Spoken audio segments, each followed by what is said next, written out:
TV 24 news ವಾಹಿನಿಗೆ ಸ್ವಾಗತ. ನಾನು ಬಿಜೆಪಿ ಆರ್ಎಸ್ಎಸ್ ಗೊಟ್ಟು ಬೆದರಿಕೆಗಳಿಗೆ ಜಗ್ಗಲ್ಲ ಬಗ್ಗಲ್ಲ. ನಿಮ್ಮನ್ನೆಲ್ಲ ಸಾರ್ವಜನಿಕವಾಗಿ ಎದುರಿಸುವ ಶಕ್ತಿ ನನಗಿದೆ, ನಮ್ಮ ಕಾರ್ಯಕರ್ತರಿಗೂ ಇದೆ ಎಂದು ಸಿದ್ದರಾಮಯ್ಯ ಗುಡುಗಿದ್ದಾರೆ. ಬೆಳಗಾವಿಯಲ್ಲಿ ಸೋಮವಾರ ಎಐಸಿಸಿ ಆಯೋಜನೆ ಮಾಡಲಾಗಿದ್ದ ಕೇಂದ್ರ ಸರ್ಕಾರದ ಬೆಲೆ ಏರಿಕೆ, ಜನ ವಿರೋಧಿ ನೀತಿ ಹಾಗೂ ದೇಶ ವಿರೋಧಿ ಆಡಳಿತ ವಿರೋಧಿ ಖಂಡನ ಸಮಾವೇಶವನ್ನ ಉದ್ಘಾಟಿಸಿ ಮಾತನಾಡಿದರು. ಬಿಜೆಪಿಯ ದೇಶ ವಿರೋಧಿ ಆಡಳಿತದ ಬಿಜೆಪಿಯ ಕಿಡಿಗೇಡಿಗಳ ವಿರುದ್ಧ ತೀವ್ರ ಆಕ್ರೋಶ ವ್ಯಕ್ತಪಡಿಸಿದರು. ಇವರನ್ನ ಸಾರ್ವಜನಿಕವಾಗಿ ಎದುರಿಸತಕ್ಕಂಥ ಶಕ್ತಿ ನಮಗಿದೆ ಅಂತಕ್ಕಂಥದನ್ನ ಅವರಿಗೆ ತಿಳಿಸಲಿಕ್ಕೆ ಬಯಸ್ತಾ ಇದ್ದೇನೆ. ನಮ್ಮ ಕಾರ್ಯಕರ್ತರಿಗೆ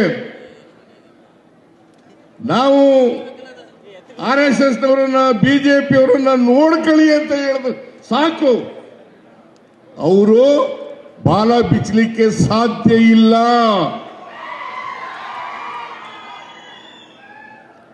ಅದರಿಂದ ಇಂಥ ದುಷ್ಕೃತ್ಯಗಳನ್ನು ಮಾಡ್ತಾರಲ್ಲ ಬಿಜೆಪಿಯವರು, ಇವರಿಗೆ ಇಡೀ ಕಾಂಗ್ರೆಸ್ನ ಕಾರ್ಯಕರ್ತರ ಪರವಾಗಿ ಅವರಿಗೆ ಧಿಕ್ಕಾರ ಅಂತಕ್ಕಂಥ ಮಾತುಗಳನ್ನು ಹೇಳಲಿಕ್ಕೆ ಬಯಸ್ತಾ ಇದ್ದೇನೆ.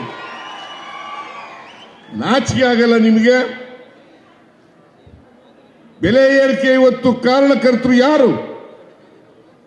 ಬೆಲೆ ಏರಿಕೆ ಇವತ್ತೇನಾದ್ರೂ ಆಗಿದ್ರೆ 2014ರಲ್ಲಿ ಚಿನ್ನದ ಬೆಲೆ 28,000 ರೂಪಾಯಿ ಇತ್ತು.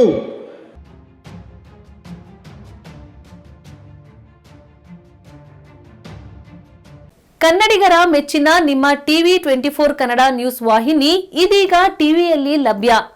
ಕರ್ನಾಟಕ ಮತ್ತು ದೇಶ ವಿದೇಶದ 360 ಡಿಗ್ರಿ ಸುದ್ದಿ ಹಾಗೂ ಉತ್ತರ ಕರ್ನಾಟಕ, ಬೆಳಗಾವಿ, ಬಾಗಲಕೋಟೆ, ಧಾರವಾಡ, ಹಾವೇರಿ, ಗದಗ, ಬಿಜಾಪುರ ಜಿಲ್ಲೆಯ ಕ್ಷಣ ಕ್ಷಣದ ವಿವರವನ್ನ ಪಡೆಯುವುದಕ್ಕೆ ಟಿವಿ 24 ಕನ್ನಡ ನ್ಯೂಸ್ ವಾಹಿನಿಯನ್ನ ಲೈಕ್ ಮಾಡಿ, ವಿಡಿಯೋಗಳನ್ನ ಶೇರ್ ಮಾಡಿ, ಕಮೆಂಟ್ ಮಾಡುವ ಮೂಲಕ ನಮ್ಮ ವಾಹಿನಿಗೆ ಸಹಕಾರ ನೀಡಿ ಮತ್ತು ಚಾನೆಲ್ ಅನ್ನ ಸಬ್ಸ್ಕ್ರೈಬ್ ಮಾಡಿ. Thank you.